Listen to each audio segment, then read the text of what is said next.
ఓం నమ శివాయ. పల్నాడు జిల్లా కోటప్పకొండ క్షేత్రం నందు 2024 మహాశివరాత్రి పురస్కరించుకొని తేదీ 6 నుంచి అనగా ఏకాదశి నుంచి 9వ తేదీ వరకు, అంటే ఉండి కౌంటింగ్ 9 ఉంటుంది, 8 మహాశివరాత్రి, త్రయోదశి వరకు ఇక్కడ ఈ క్షేత్రం నందు ఎంతో ప్రాముఖ్యత కలిగిన శ్రీ త్రికోటీశ్వర స్వామి దేవస్థానం నందు మహాశివరాత్రి ఏర్పాట్లన్నీ కూడా దాదాపుగా 90% పూర్తి చేసి ఉన్నాము. అందులో భాగంగా దేవస్థానానికి వచ్చేటువంటి భక్తులకు క్యూ లైన్లు అయితేనేమి, వాటర్ సప్లై అయితేనేమి, మజ్జిగ అయితేనేమి, చలువ పందిర్లు అయితేనేమి, చిన్నపిల్లలకి బిస్కెట్ ప్యాకెట్లు, పాలు ఇలాంటివన్నీ కూడా దాతల సహకారంతో ఏర్పాటు చేసి ఉన్నాము.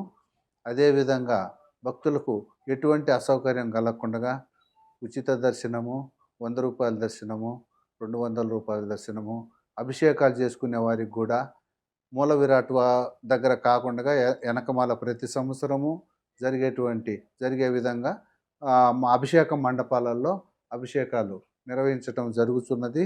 భక్తులకు ఎటువంటి అసౌకర్యం కలగకుండా అన్నదానం ఏర్పాట్లయితేనేమి, అదేవిధంగా పాతకోటయ్య స్వామివారికి వెళ్ళేటువంటి వారికి కూడా ప్రత్యేకంగా రాత్రిపూట లైటింగ్ కూడా ఏర్పాటు చేసి ఉన్నాము.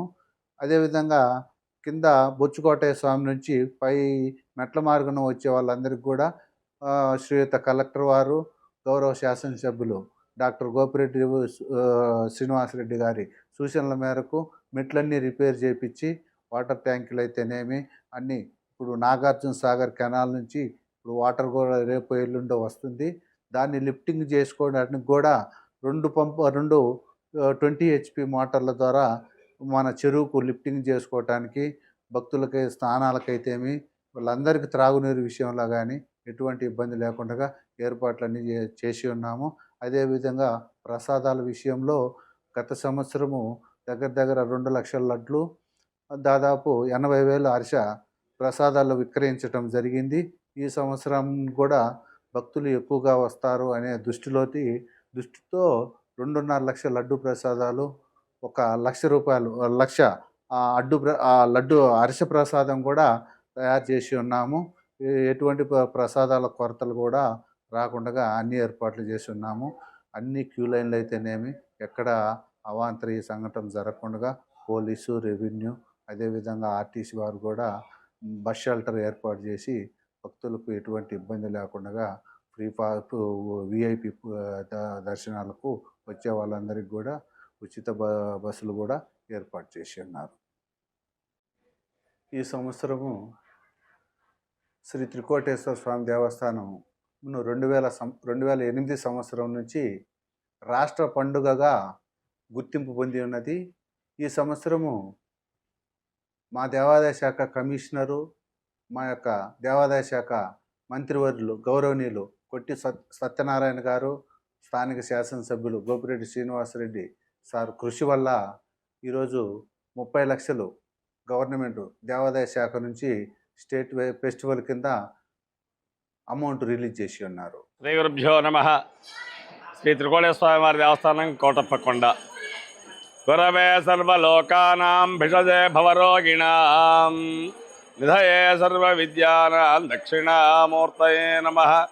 మేధా దక్షిణామూర్తి స్వరూపంగా ఈ యొక్క త్రికూటాధిపతి మీద ఈశ్వరుడు పూజలు అందుకుంటూ ఉన్నాడు. అపర కైలాసంగా వెలుగొందుతున్నది.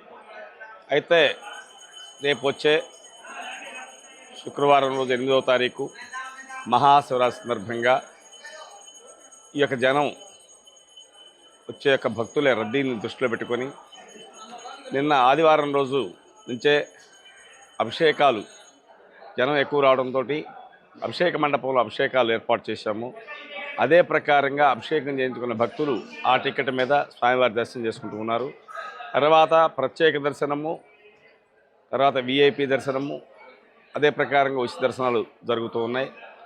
అయితే ఈ యొక్క వచ్చే యొక్క మహాశివరాత్రి సందర్భంగా శ్రీ స్వామివారికి అధిక సంఖ్యలో భక్తులు వస్తారని చెప్పనే ఉద్దేశంతో భక్తులకి ఎలాంటి ఇబ్బంది లేకుండా క్యూ లైన్స్ కానివ్వండి, తర్వాత వాటర్ సప్లై కానివ్వండి, ఇంకోటి కానివ్వండి, అన్నీ కూడా ఏర్పాటు జరుగుతూ ఉన్నాయి.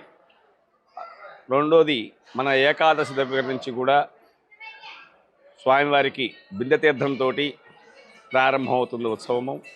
తర్వాత ఈయన దక్షిణామ స్వరూపంగా ఉన్నాడు కాబట్టి, ఇక అమ్మవారు లేదు కాబట్టి ఇక్కడ స్వామివారికి అభిషేకాదులు మాత్రమే నిర్వహిస్తూ ఉంటారు. కావున ప్రత్యేకంగా బ్రహ్మోత్సవాలుగా కార్యక్రమాలంటూ ఏముండవు.